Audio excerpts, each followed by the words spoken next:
Welcome back to another episode of Gold's Garage. We're still working on the 1930 Model A. Today we're doing the tie rod and pitman arms. We've went ahead and degreased these so far. Got them cleaned up a little bit so we can start taking them apart. When we last left off on our videos, we were doing the kingpins on the Model A. Got those done. Still need to grease fittings up, but we're going to go ahead and change out all the fittings and grease it all at once. We're real proud of those. It's nice tight steering now. There's no play right there in the kingpins. So let's get back to the tie rod rebuild. I'd like to show you the parts. To take it apart so far, there's an end cap here. There's a tool you can buy to put that in there and turn it. Backs out of here, and then this link will just come out. This is the old here and here. These will be the new pieces and how it will assemble. I chose to do a new tie rod end link, but we could probably rebuild this one. The new tie rod link, the benefit is it does have an area for a newer grease fitting style, which will be nice if they ever get plugged or we need to rechange them out. We can. We know they'll accept grease within the bearings and keep things well lubricated. Inside this area right here, there will be a spring in this pivot bearing.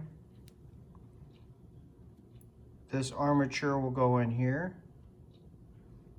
and then this rounded end will still screw together in there.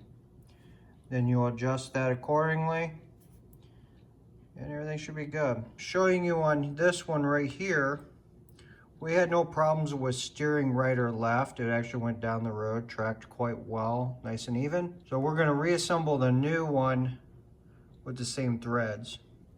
You can mark those with a marker. You could score it a little bit with a Sawzall blade, not all the way through, just enough so you see a shiny mark. So when you back this off, the new one will go right back in its place. We're gonna get started taking this apart. We'll check back with you as we're reassembling. Alrighty, on this tie rod right now, having a problem with the Carter key coming out through here. Right in there. I can mess with that. I can try and drill it out and shave it with a file. But I have new ones. I'm just going to take the cutoff wheel, cut that castle nut right off. I have new nuts and bolts for that. Sometimes your time is more valuable than messing around with things like that. If you're looking for all original, perhaps you want to mess with it to try and save it. We're just doing aftermarket castle nut and nut. Looks great, looks identical to what we're going to take off. So get ready to cut this off. I'll probably do that on the other side so we can get it relieved. And we'll check back with you in a minute. Alright, there it is. I just cut it off. You can see I also took time just to scratch up the metal here. A little indicator to tell me that the tie rod's pointing this direction, the nub. And then I just let the cutoff wheel rub in here just a little bit. Enough to know that when I'm adjusting this tie rod, it's just going to back and stop right to there. Like I said, we had great alignment already.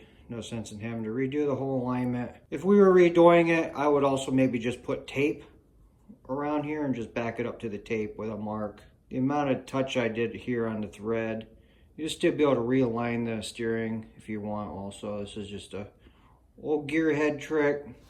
Again, if you're more concerned about threads, tape it off and do a mark. But we're pretty pleased with cutting that off. I'm going to keep going. Alright, we got the tie rods installed now, and we tightened them up for the marks where we had them before. And then I went ahead and cleaned out the tie rod arm itself. That way that'll be ready for paint when we're finished up. I put in the grease fitting already, as you can see. Guys that are doing jobs with me, I tell them wait for the grease fittings till the end. A lot of times I've seen in the shop where they get broke doing installation and you got to tap them out and dye them. It just takes more time out of your day. I did go ahead and install them just for visual purposes so you could see what was going on. And we went ahead and cleaned up the first pitman arm. Checked the ball over to make sure that's not excessively worn. There are companies out there that will redo these balls for you, or you can buy the whole new pitman arm, but usually it's an exchange basis. You have to have one to send it in and then get a new one back.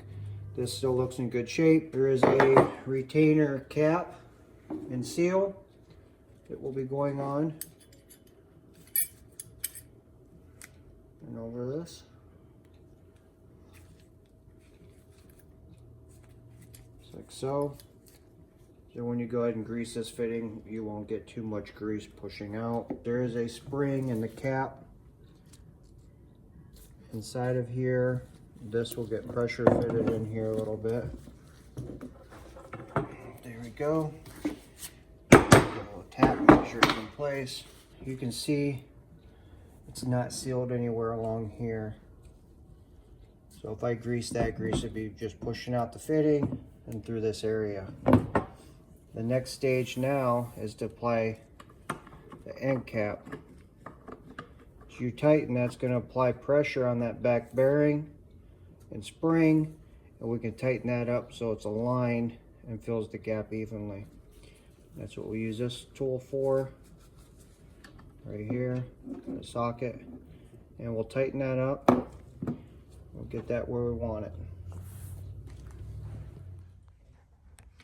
Alright, so as you can see, we have the steering linkage all back together. The tie rods fit really nice.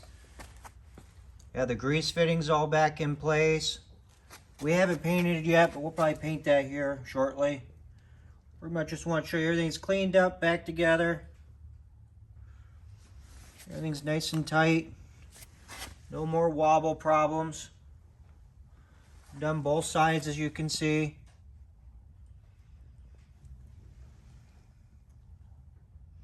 Everything went together really well. Didn't have much of a problem.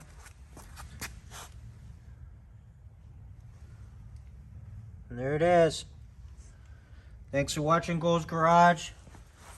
We're happy to present these videos. Hope they help you when you're working on rebuilding your front end for the Model A's, or when you're working on any other projects. We hope these videos help you. Don't forget to like us. Have a great day. Gold's Garage.